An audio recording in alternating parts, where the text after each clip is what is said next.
20 июн президенти ҷумҳурии Тоҷикистон пешвои миллат муҳтарам Эмомалӣ Раҳмон ва раиси маҷлиси миллии маҷлиси олии ҷумҳурии Тоҷикистон раиси шаҳри Душанбе муҳтарам Рустам Эмомалӣ дар кӯчаи Ҷалол Икромии пойтахт бинои нави маъмурии корхонаи воҳиди давлатии шаҳри ҳушмандро мавриди баҳрабардорӣ қарор доданд.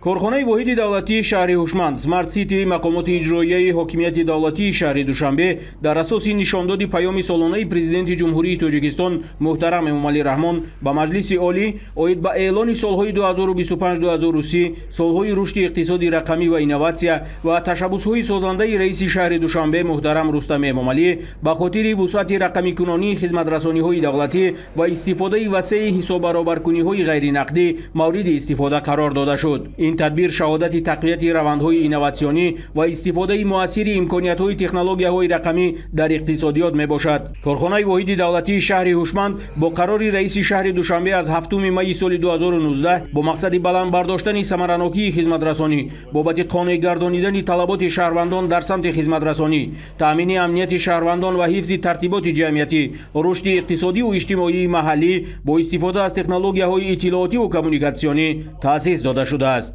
бинои нав дар доираи омодагӣ ба истиқболи сазовори 35-солагии истиқлоли давлатии ҷумҳурии Тоҷикистон аз ҳисоби маблағҳои махсуси мақомоти иҷроияи ҳокимияти давлатии шаҳри Душанбе бо тарҳи муосир бунёд шуда аз таҳхона ва 4 ошёна иборат аст ва дар он зиёда аз 200 нафар бо кор таъмин мегарданд. дар ин бино барои анҷоми босифати корҳои сохтмонӣ мутахассисони маҳаллӣ ҷалб шуда корҳои бунёдӣ мутобиқ ба талаботи меъмории миллӣ ва шаҳрсозӣ ба иҷро расидааст. бино дар масоҳати 6301 замин сохта шуда аз 94 утоқи корӣ, 4 маҷлисгоҳ барои 120 ҷойи нишаст, ошхона бо 60 ҷойи нишаст, маркази коркарди маълумот, маркази назоратӣ ва дигар ҳуҷраҳои ёрирасон иборат мебошад. тасмим аст ки маркази коркарди маълумот қобилияти нигаҳдории ҳаҷми калони маълумотро доро буда он бо насли нави технологияи иттилооти коммуникатсионӣ муҷаҳҳаз гардонида мешавад. барои нигаҳдории маълумот дар он зиёда аз 120 пойгоҳи ҳифзи иттилоот васлу насб карда мешавад. маркази назоратӣ бошад дар масоҳати 200 метри мураббаъ сохта шудааст ки дар он 35 нафар оператор, кормандони раёсати корҳои дохилӣ дар шаҳри Душанбе, раёсати бозрасии давлатии автомобилии шаҳри Душанбе ва ситоди ҳолатҳои фавқулода ва мудофиаи гражданӣ дар шаҳри Душанбе шабонарӯзӣ фаъолият карда амнияти шаҳрвандон ва назорати фаъолияти инфрасохтори пойтахти кишварро таъмин менамоянд. китобхонаи барҳавову муҷаҳҳаз ва толори машқварзӣ барои кормандон аз имкониятҳои дигари иншооти нав ба ҳисоб меравад. яке аз лоиҳаҳои шаҳри ҳушманд ин ҷамъоварии партовҳои сахти маишӣ дар шаҳри Душанбе аст ки дар ин самт ҳам мо дар якҷоягӣ бо бонки ҷаҳонӣ ҳамкориро идома дода истодаем. мо инчунин дар лоиҳаи едониш яъне ки рақамикунонии соҳаи маорифи шаҳри Душанбе, инчунин дар рақамикунонии соҳаи тандурустии шаҳри Душанбе кор ва фаъолият намуда истодаем.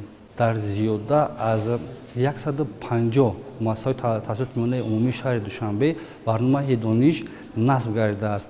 яъне ки тамоми рақамикунонӣ дар ин самт аз ҷониби корхонаи воҳиди давлатии шаҳри ҳушманд ба анҷом расидааст. дар самти нақлиёт яъне ки аз ҷониби корхона зиёда аз 510 адад троллейбус, таҷҳизотҳои GPS, таҷҳизоти санҷидаи сатҳи сӯзишворӣ, таҷҳизоти ба ҳисобгирии мусофирон насб гардидааст.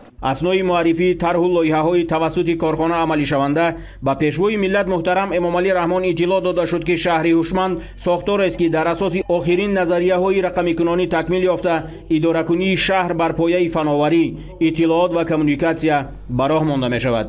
шаҳри ҳушманд ин консепсияи шаҳрсозӣ, ҳамгироии технологияҳои иттилоотӣ ва коммуникатсионӣ барои идоракунии инфрасохтори шаҳр ба монанди нақлиёт, маориф, тандурустӣ, хоҷагии манзиливу коммуналӣ, амният ва ғайра мебошад.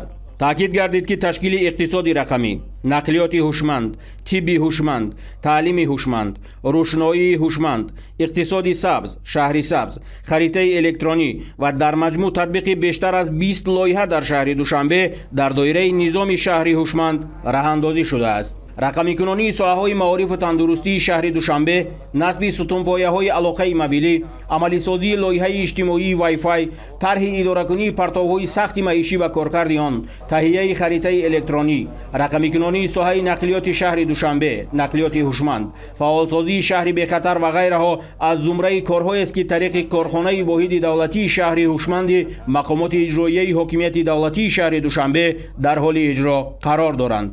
тамоми маълумотҳои ки ҳозир ина ҳукумати электронӣ мегӯем, дигар тамоми чизо агар ин набоша дата центри бако хоб пеш намеравад. ин барои на танҳо барои шаҳр хуб аст, тамоми ҷумҳурӣ чӣ сохторе ки набоша барои истифода захира намудани маълумотҳошон ин ҳатмӣ дар кор. дар корхона барои анҷоми амалиётҳо тавассути технологияи иттилоотӣ беҳтарин мутахассисони ҷавон ки аксарияташон хатмкардаҳои муассисаҳои олии таълимии ватаниву хориҷӣ буда донандагони хуби забонҳои хориҷиву кор бо технологияи иттилоотӣ мебошанд, ба кор ҷалб гардидаанд. дар ҷаҳони муосири бо сурат тараққиёбанда фаъолият ва рушди тамоми соҳаҳои иҷтимоию иқтисодӣ ба истифодаи технологияҳои муосири иттилоотӣ тасаввур кардан имконпазир аст. мақсади таъсисёбии шаҳри ҳушманд баланд бардоштани самаранокии хизматрасонӣ бо истифодаи иттилоотии шаҳрӣ баҳри қонеъ гардонидани талаботи шаҳрвандон дар самти хизматрасониҳои электронӣ тавассути технологияҳои иттилоотию коммуникатсионӣ, таъмини амнияти шаҳрвандон ва ҳифзи тартиботи ҷамъиятӣ дар ҳудуди шаҳри Душанбе равона гардидааст. сарвари давлат муҳтарам Эмомалӣ Раҳмон пас аз ошноӣ бо имкониятҳои бинои наву замонавии корхонаи воҳиди давлатии шаҳри ҳушманд ва суҳбат бо мутахассисони соҳа ба роҳбарияти корхона дастур доданд ки ба хотири амалишавии самараноки лоиҳаҳои ҳушманд ва ба шаҳри инноватсионӣ табдил додани Душанбе ҷалби шарикони рушд ва сармояи дохилӣ васеъ ба роҳ монда шавад.